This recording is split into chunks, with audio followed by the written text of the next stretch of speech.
How am I gonna do this video? Hey everyone, it's Jaime Rivera from Pocketnow, and so doing a video about VR is complicated on its own, but when you're talking about the HTC Vive, one video is definitely not gonna be enough, so let's get started.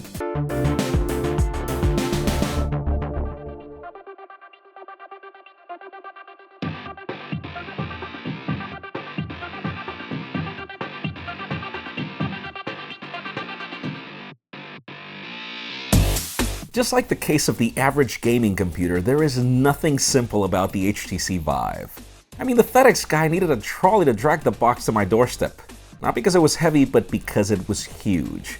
Cutting through the external cardboard, you're greeted by a large, dark package that's held in place by foam and plastic protection.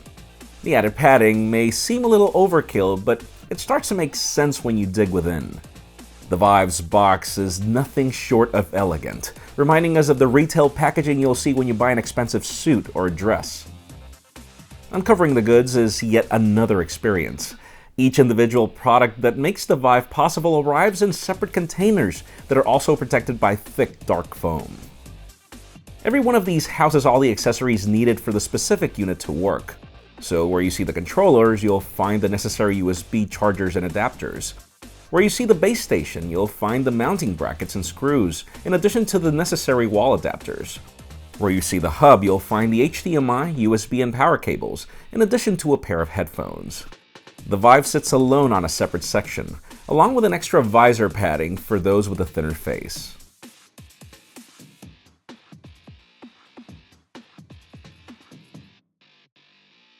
Now, setting up a Vive is one of those things you don't want to do twice because it's rather daunting. We've actually had the Vive for weeks, but none of the Macs was powerful enough to run it. Thankfully, AMD hooked us up with a very nice Falcon Northwest Radeon Tiki that's as beautiful and red as it is expensive and powerful.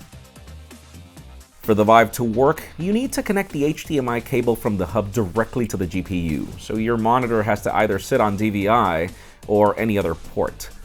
The hub then connects to the power source in addition to USB, and then you connect the same wires on the opposite end to the Vive. The bundled headphones resemble the high-res headphones that HTC brought with the HTC 10, which is awesome. Make sure you connect them through the slot on the Vive. Like the headset, the controller is unlike anything I've ever seen before. These are actually wireless, so make sure you use the bundled adapters to charge them before starting gameplay. The biggest question I've received is, can you play with the Vive without any room? And you actually can. There's a special way to mount the base stations for that to work. If you can make the room, you can set each base station facing each other on opposite directions. I'd suggest you don't mount them on the walls and instead use cheap tripods, as that adds versatility whenever you want to change your gameplay area.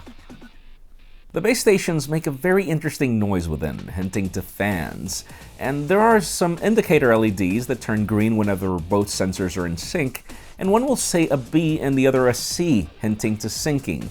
Whenever these don't, you can actually use a sync cable, as if there weren't enough cables already. There's an application that installs both the Vive software and Steam VR, but if you're new to Steam, make sure you create an account before you do all this work. During the setup, you're required to then tell the Vive about your room. This involves setting the controllers on the floor for calibration, and then walking around to define the boundaries of the room. Once that's done, the dashboard will indicate when base stations are actually tracking the controllers and the headset, and even when there are objects that are obstructing the area.